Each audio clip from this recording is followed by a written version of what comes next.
Husbands who complain about having zero sex have no idea how the female sex drive actually works, and the complaining makes it much worse.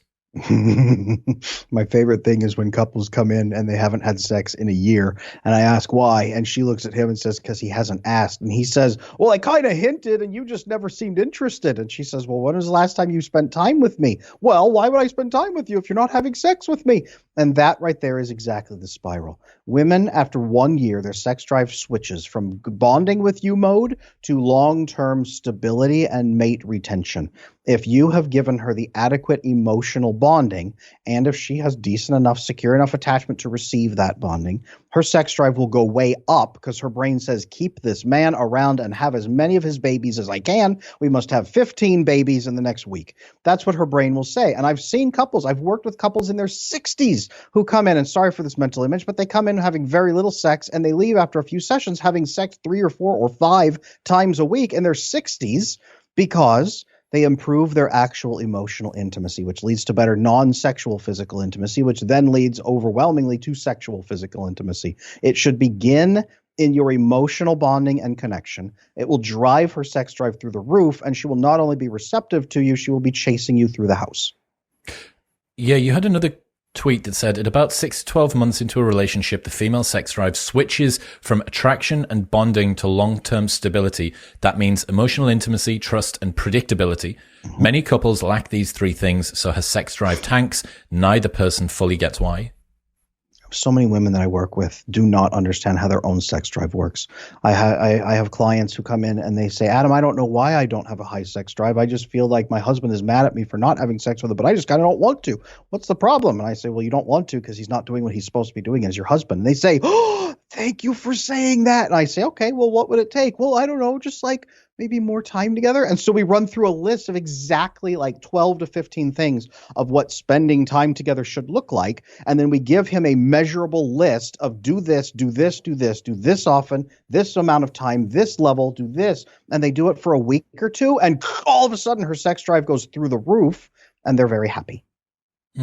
So I remember reading in Jonathan Haidt's The Happiness Hypothesis about the passionate and companionate 2 styles of it's not quite attachment. I think it's attraction, perhaps.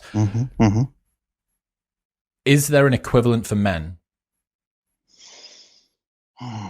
For these emotional, intimate bonding like this? Yeah. So you've said that with women around about 6 to 12 months, the arousal response occurs due to different stimuli. Is there an equivalent for men? There is. Yes. Okay. Here's what it mostly is. I'm trying to frame it. People don't usually ask that. So let's talk about this. The male sex drive typically works. If we have resources, then we want to go reproduce because we have enough resources to protect whatever would happen if we reproduced. Yeah, that's a cheap way of saying it. But the male brain has to say, look, if I'm going to throw endless resources at something, I need to make sure it's actually going to be sustainable and that everything is going to continue the way it needs to. So if a woman is betraying him, if a woman is completely anti-maternal, usually, if a woman is actively hurting him and attacking him, or if his stress level is overwhelmingly high from his environment, that's where the man's sex drive typically goes down. It takes pretty significant factors of this is not sustainable for a man's sex drive to tank that hard. It's tough, not impossible, but tough. I do know that bonding through oxytocin actually helps men achieve faster erection and more lasting erections. So oxytocin is very important for men. It's the bonding hormone you get through emotional intimacy.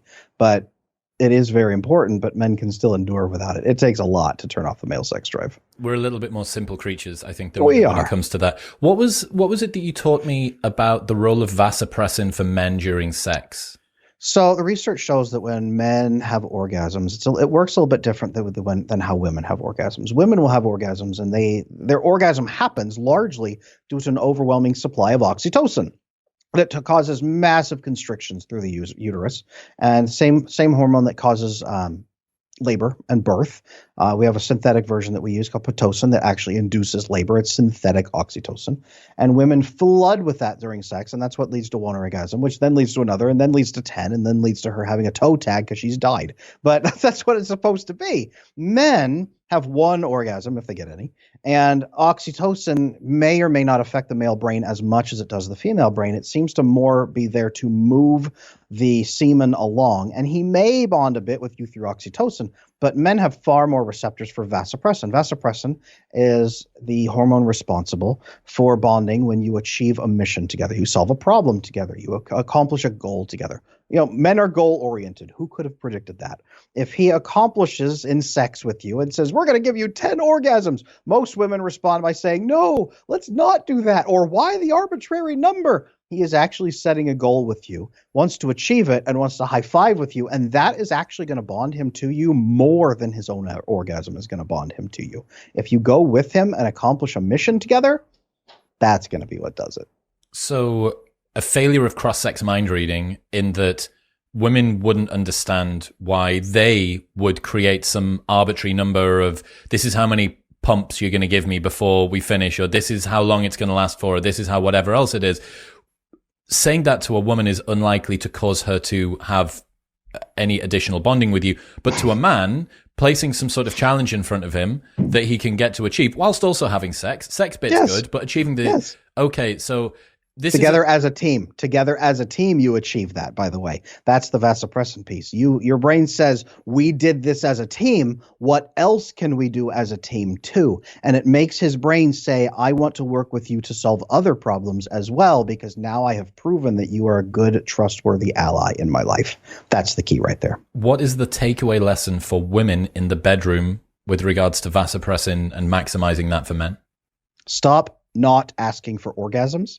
Stop just letting it not happen. Stop just laying there and closing your eyes and thinking of England. Actually engage in it. That's all right. I'm okay. Ladies that are listening, if you want to close your eyes and think of England, that's actually certified by me as something that's totally okay. If she could say, hey, look, this is what does it for me. Help me achieve this and I will be your best friend. And they do it and then tell him that was amazing and how great it was and do it, but mean it. Don't fake it. Don't be pretend. Do it and accomplish it together and then celebrate the win together. That's the other thing is most women are so embarrassed when they have an orgasm. Do it, embrace it, and celebrate the win together as a team. And man, you guys are both going to have a much better time. I'll just tell you that. What in your time looking at the sex lives of men and women were the most common reasons for women struggling to achieve orgasm?